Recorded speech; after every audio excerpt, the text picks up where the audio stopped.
Sir sir ఏంటి sir ఒంట్లో బాగోలేదా? అదేం లేదు మరి ఏంట్రా మీరు సెటిల్ చేసేది? ఇంట్లో దొంగతనం చేస్తారా? ఇంటి దస్తావేజులు తెచ్చిస్తారా? ఏంటిది? ఎవర్రా వీళ్ళు? సార్ మేము క్రికెట్ బొక్కిస్తామండి. మొన్న జరిగిన 2020 క్రికెట్ మ్యాచ్ లో 10 లక్షల రూపాయలు బెట్టింగ్ కట్టి ఓడిపోయారండి.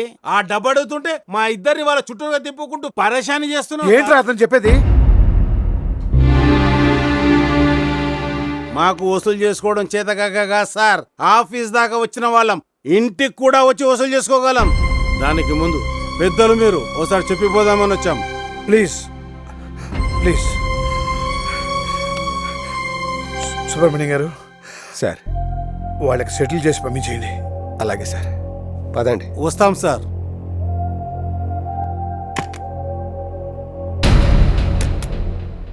ఏంట్రా ఇది? ఎందుకురా మనకి మన్ని? కష్టపడి సంపాదించిన డబ్బు చాలుతా మనకి? ఇలా చూడాలని సంపాదించాలా? మన మీద మన కంపెనీ మీద బోర్డు అంత నమ్మకం పెట్టుకున్నారా జనం? ఇలాంటి నీచమైన విషయాలు బయటకు వస్తే మీ నాన్న తట్టుకోగలడా? అయినా ఏం తక్కువ చేశారా మీకు? మీరు అడిగినంత డబ్బు ఇస్తున్నాం కదా. నువ్వేంటిచ్చేది మాకు డబ్బు? ఇది మా నాన్న ఆస్తి. నీ డబ్బు ఏదో ఇచ్చినట్టు ఫీల్ అవుతావు ఏంటి? మా డబ్బు మా ఇష్టం వచ్చినట్టు తగలేస్తాం. అడగడానికి నువ్వెవడివి?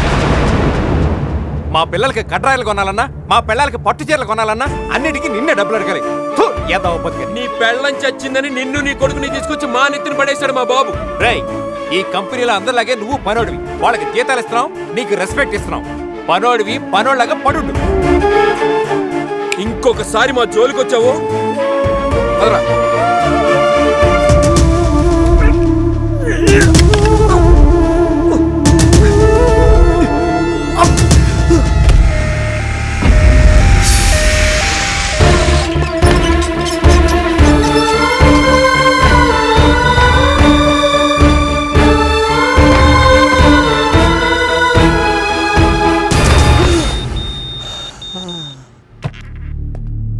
డాక్టర్, ఫస్ట్ అటాకే ఇంత సీరియస్ గా రావడం ఇట్ ఈస్ వెరీ రేర్. ఏదైనా షాకింగ్ న్యూస్ విన్నారా? అలాంటిదేమీ లేదు డాక్టర్. వాడి కొడుకు గురించే నా తమ్ముడి బాధ అంతా. వాడి గురించి ఆలోచించే తన ప్రాణాల మీదకి తెచ్చుకున్నాడు. పరిస్థితి మాత్రం కొంచెం క్రిటికల్ గానే ఉంది రామకృష్ణ గారు. ఎంత ఖర్చైనా పర్వాలేదు, ఎలాగైనా సరే నా తమ్ముడు బ్రతకాలి డాక్టర్.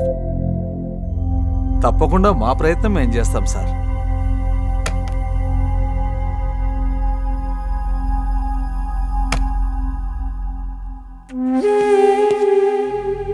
అసలు వాడిని తలుచుకుంటేనే చచ్చిపోవాలనిపిస్తుంది అన్నయ్య. ఉన్నాడా పోయాడా అని చూడ్డానికి వచ్చావా? పెద్దనా, నీ జేబులో డబ్బులు పెట్టాను కానీ నీ మనసులో ప్రేమను పెట్టలేకపోయాను రా. నిన్ను చూస్తే వాడికి ఉన్న ప్రాణం కూడా పోతుందేమో. నీకు తండ్రి అక్కర్లేకపోవచ్చు, కానీ నాకు తమ్ముడు కావాలరా, కావాలి.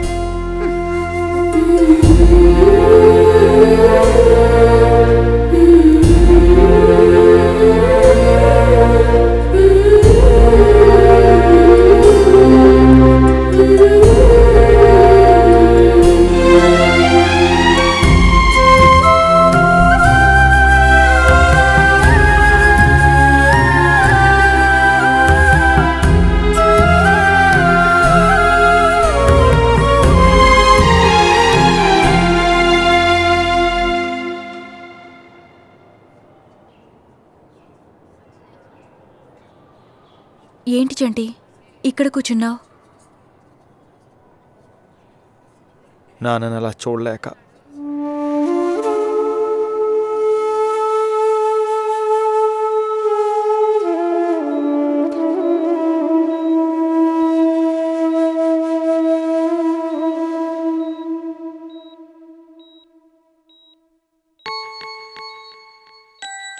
మీకేమీ కాదు మావయ్య, ధైర్యంగా ఉండండి, త్వరలోనే కోలుకుంటారు. కోలుకుని ఎవరిని ఉద్ధరించాలమ్మా? కన్న ఒక్క కొడుకుని సరిగ్గా పెంచలేకపోయాను. చంటి గురించి అలా అనకండి మావయ్య. అలాంటి కొడుకుని కన్నందుకు మీరెంతో పుణ్యం చేసుకునుండాలి. తనే కనుక లేకపోతే నేను ఈరోజు ప్రాణాలతో ఉండేదాన్నే కాదు. ఏంటమ్మా నువ్వు అనేది? నిశ్చితార్థం రోజు తన రౌడీలతో గొడవ పడింది నాకోసమే మావయ్య. నేను శైలు ఎంగేజ్మెంట్ కని బట్టలు కొనడానికి వెళ్తే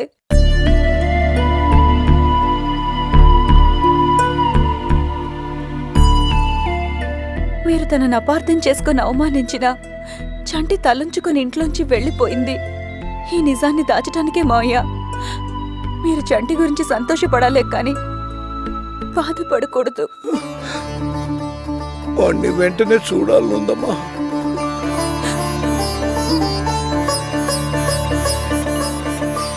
చంటి, మీ నాన్నగారు నిన్ను చూడాలంటున్నారు.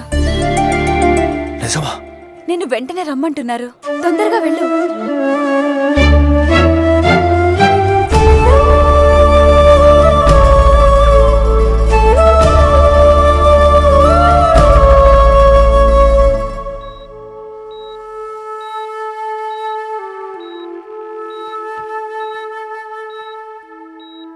నానా,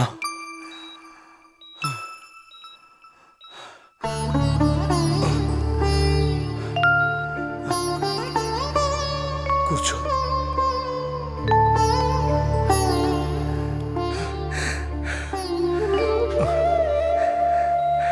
నన్ను క్షమించరా. ఏంటా నా మాటలు? నీ గురించి తెలుసుకునేసరికి నాకు ఆయుష్. నీకేం కాదు నానా, నీకేం కాదు. నాకేం పర్వాలేదురా. మంచి కొడుకుని కన్నా తృప్తితో కళ్ళు మూస్తాను. అలా మాట్లాడుకు నానా. ఇన్నాళ్ళు నిన్ను అర్థం చేసుకోలేకపోయాను. నువ్వేం చేయలేదని బాధపడ్డాను కానీ నీకు నేనేం చేశాను ఒక్కసారి కూడా ఆలోచించలేకపోయాను. ఇప్పుడు అవన్నీ ఎందుకు నానా? ఒక తండ్రిగా నీ చేతిలో నేను ఆస్తి పెట్టలేదురా, బాధ్యతలు పెడుతున్నాను. అన్నయ్యలిద్దరూ అడ్డదారులు సంపాదించాలని చూస్తున్నారు. తెలుసు నానా.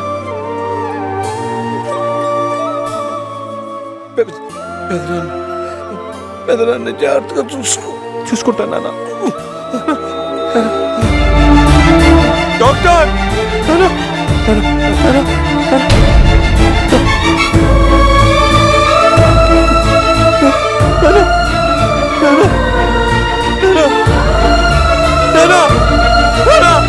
నానా!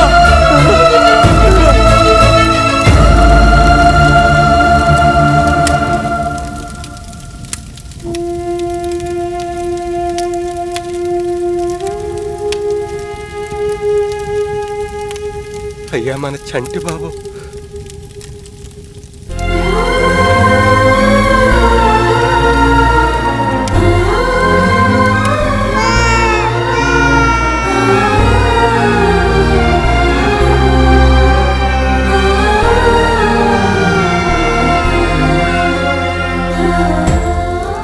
అతనికి మీరు తప్ప ఇంకెవరున్నారు బాబు?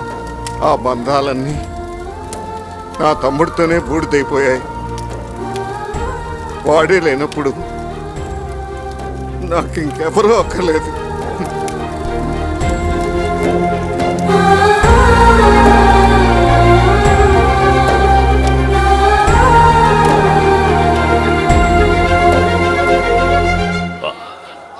స్వామి, ఓపెన్ చేయి. ఎప్పుడు గుడికి వచ్చినా ప్రసాదం తింటాం తప్ప ఆరతి పడంలో ₹10 కూడా అయ్యారు. ఏంటి ఏకంగా 10 లక్షలు వేశారు? 25 లక్షలు ఖర్చు పెట్టి మనం పురుషోత్తంని చంపలేకపోయాం. కత్తి లేదు, నెత్తురు లేదు, కేసు లేదు, పైసా ఖర్చు కూడా లేదు. చిటికలో ప్రాణం తీసేశాడు. ఈ రోజే డిసైడ్ అయిపోయా, దేవుడే నా పార్ట్నర్. నీ ఆనందం చూస్తుంటే దేవుడికి ఏకంగా బంగారు కిరీటమే జయించేట్టున్నారు. కిరీటం ఏంటయ్యా?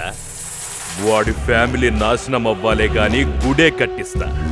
వాడి తమ్ముడు లేడుగా, ఆ రామకృష్ణ గాడిని రోజుకో ప్రాబ్లంలో ఇరికించి ఆడుకుంటా.